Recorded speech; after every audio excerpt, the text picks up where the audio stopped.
ही India Nepal बॉर्डरची crossing आहे. Checking होते इथं. रक्त त्याच्या डोळ्यात नाही गेला बाबा.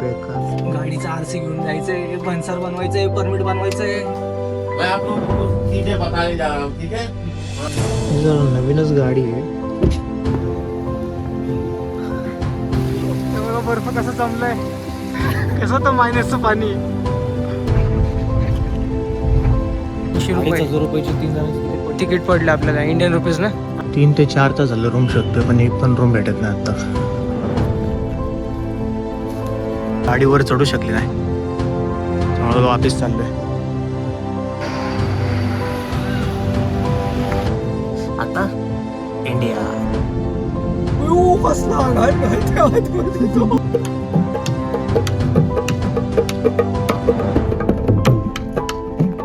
ठीक है, यहाँ शमशान के लोग में केवल इंसान ही देख सकते हैं, लेडीज के अलाउ नहीं होते हैं.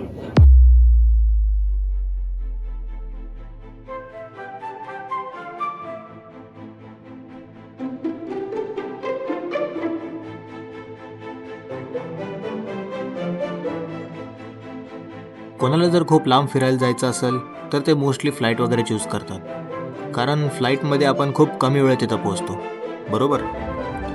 पण रोड ट्रिपची गोष्टच वेगळी. भावासोबतची रोड ट्रिपमध्ये जी मजा आहे ती फ्लाईटमध्ये कुठं.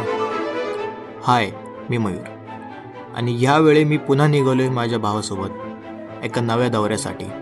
आणि हा दौरा भारतात नाही तर डायरेक्ट इंटरनॅशनल होणार आहे, बाय रोड. हो, आम्ही नेपाळला चाललो. ऐकायला थोडं फनी वाटत असेल, पण टेन्शन घेऊ नका, सगळं दाखवतो तुम्हाला.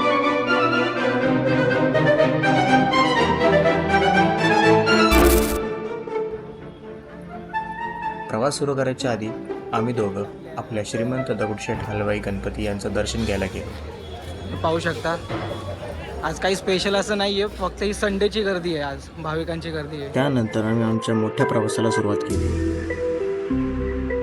पहिल्या दिवस 14-15 तास जरा स्ट्रेच केला, थोडे थोडे ब्रेक्स घेत वगैरे.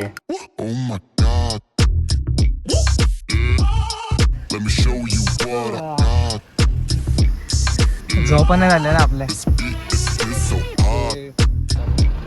चल तर ये, उचल टाक गाडीत, जाऊन नेपाळला घेऊन त्याला.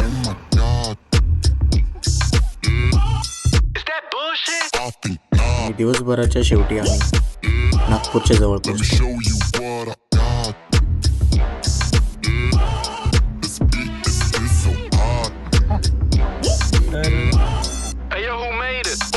स्टोरेज नाही भेटेल तिकडे.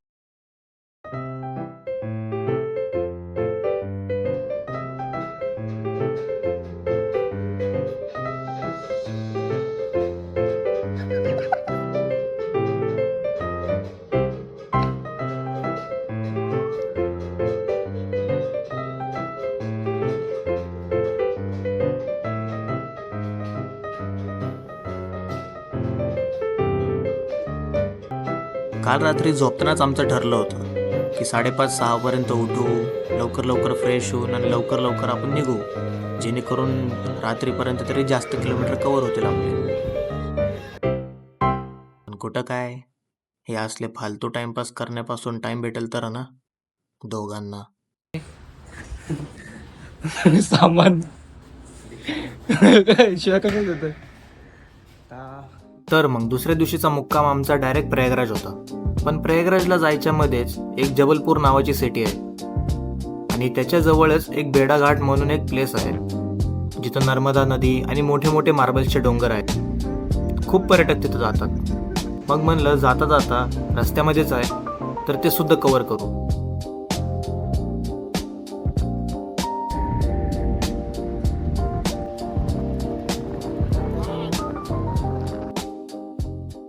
आता आम्ही पोहोचलोय जबलपूरच्या भेडाघाट इथे.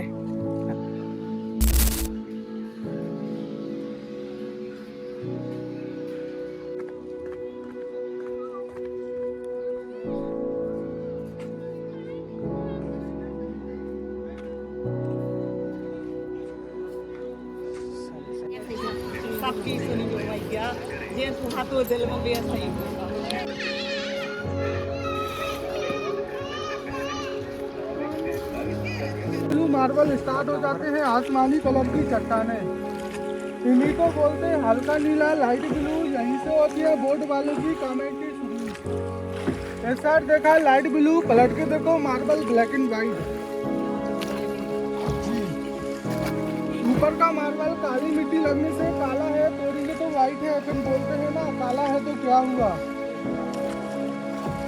आप भी अच्छा बोल लेते हो। साइड गड्ढे का हिंदी पिक्चर, मूवी का नाम प्राण जाए पर वचन न जाए। यहीं पर आए थे सुनील दत्त, प्रेमनाथ, साथ में आई थी रेखा। सुनील दत्त ने प्रेमनाथ को उठा के फेंका, मारते मारते गड्ढा हो गया। बघायला हे मोठे डोंगर दगड वाटत असतील, बट हे दगड नाहीत, ओरिजिनल मार्बल आहेत. छोड़ो, प्रेम से बोलो शंकर भगवान की जय, नर्मदा मैया की जय, पार्वती मैया की जय, सचने वाले भैया की जय।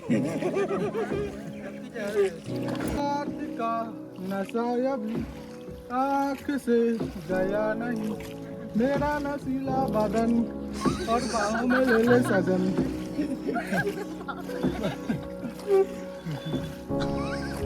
मैडम जी पार करने लगेंगे। फिर से एक बार और एक बार रिकॉर्डिंग चल रही है। कैसा रिपीट नहीं होता सर।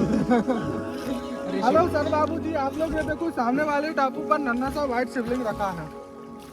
जो इंदौर की रानी थी ना हिल्लाबाई होलकर, उन्होंने स्थापना किया है। आप लोग मानते हो तो जोड़ लीजिए हाथ एक बार फिर से आगे बोलो नाथ। बोलिए शंकर भगवान की जय, नर्मदा मैया की जय, पार्वती मैया की जय, करीना मैया की।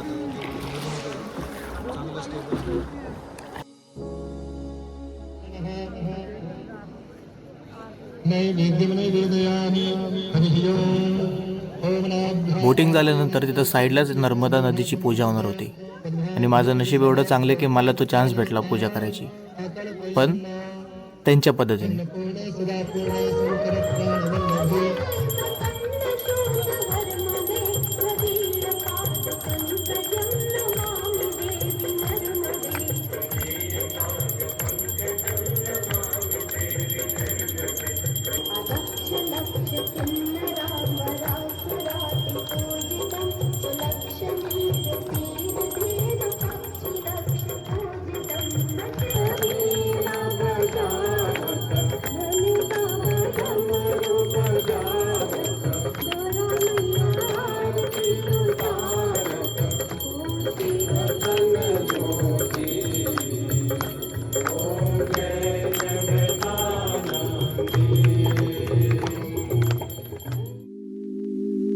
आरती झाल्यानंतर आम्ही तिकडचं लोकल मार्केट फिरायला गेलो, कारण प्रयागराजला जायला तसंही उशीर झाला होता. म्हटलं थोडी शॉपिंग करून जाऊ, कारण तिथं खूप युनिक गोष्टी भेटायच्या. लिटरली तिथं मी मार्बलचा रायटिंग पेनसुद्धा बघितला. मग सगळं शॉपिंग झाल्यानंतर आम्ही पुढे निघतो. गाडीच्या हेडलाईटचे पण ॲडजस्टमेंट जरा हल्ली होती, ते गॅरेजमध्ये दाखवून मग आम्ही परत पुढे निघालो. मग तिथनं निघून आम्ही पुढे एका मेर नावाच्या गावामध्ये स्टे करायचं ठरवलं.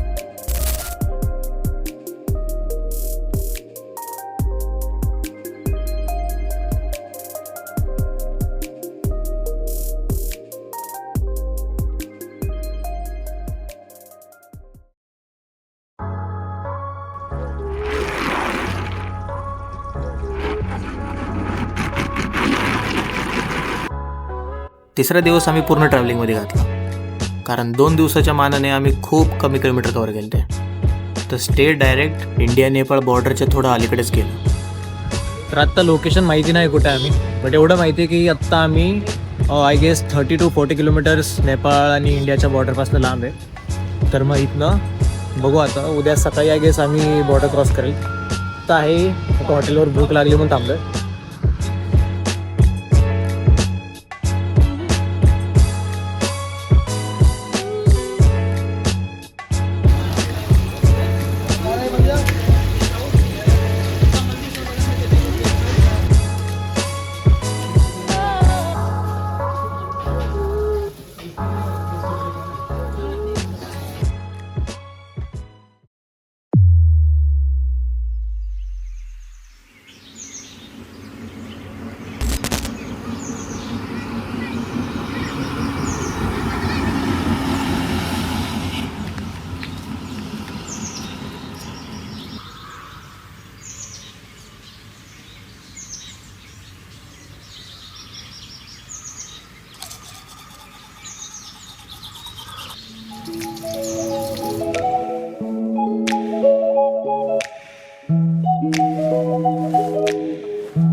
गाडीचे लाईट आम्ही सेट करायला आलो वर करायची.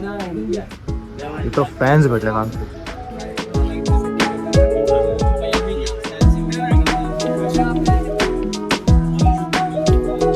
एक अर्ध्या एक तासाच्या ट्रॅव्हलिंग नंतर फायनली आम्ही इंडिया नेपाळ बॉर्डर क्रॉस करणार होतो.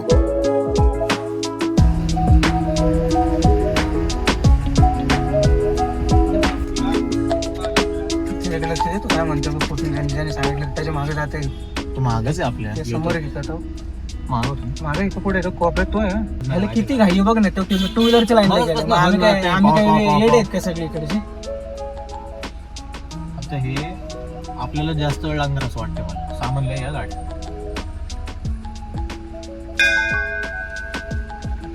आगे जाऊ द्या म्हणली ती ताई तुला हात जोडतो. आशीर्वाद देते. ही इंडिया नेपाळ बॉर्डरची क्रॉसिंग आहे. चेकिंग होते इथं.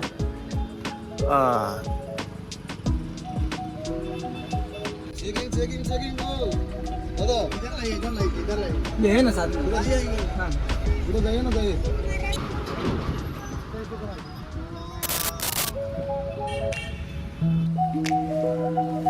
Finally we are in Nepal. अरे चेकिंग आहे.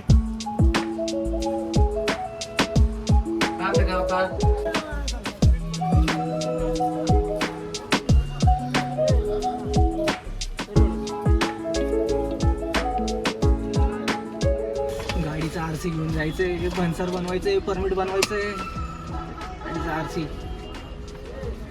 RC Aadhaar card SIM card पण घ्यायचं ना आपलं. आता इंडियन सिम कार्ड बंद पडेल.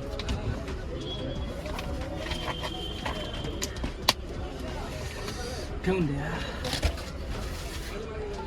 हे दोन घेऊन जा पुढे ते बॅग ऑर्डर कत लाने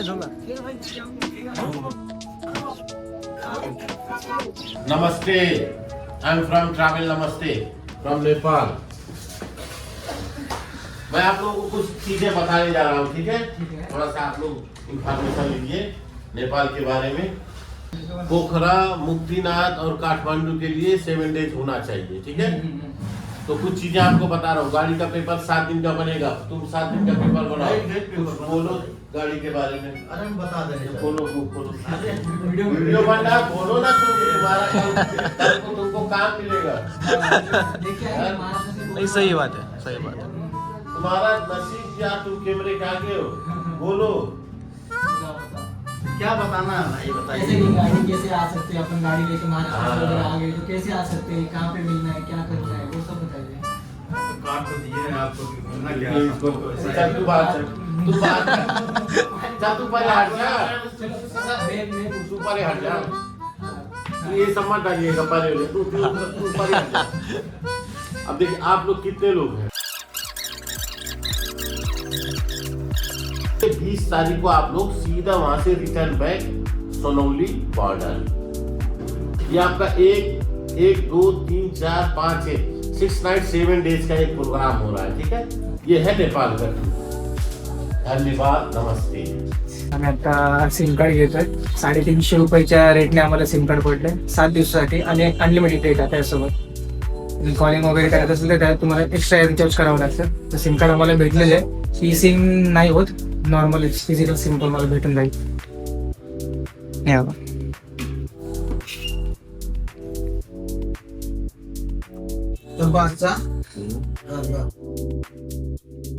तर मग सगळी डॉक्युमेंटेशन प्रोसेस झाल्यानंतर, भन्सार वगैरे बनवून झाल्यानंतर, म्हणजेच परमिट हे सगळं झाल्यानंतर आम्ही पुढे जाण्यासाठी तयार होतो.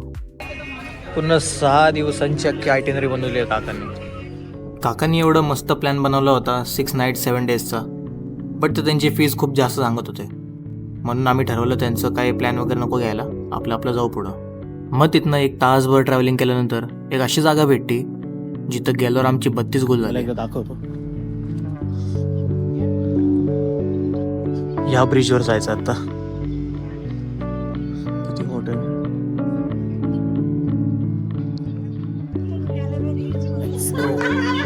वाटते रे, मोबाईल पडायची भीती वाटते.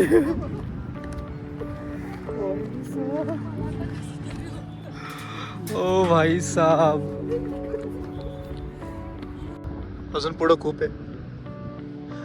अरे या इकडं. काय ये रे एवढं लांब आलोय. चल बे. अबे फोन मला नीट धरू दे भाई, माझे पाय थरथर कापायला लागले. हो धरलंय. नाही बे, मला भ्या वाटायलंय. भाऊ व्हिडिओ नंतर काढू, नंतर हे करू बाबा. तो कोणच नाहीये राव. थोडं थोडं अजून जाऊया, हळू हळू जाऊया.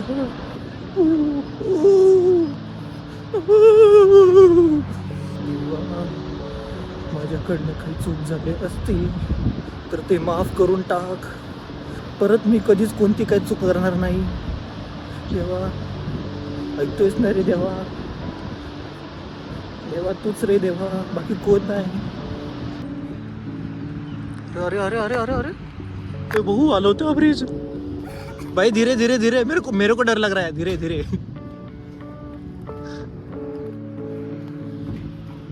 त्याला कळलंच नाही मी काय बोललो.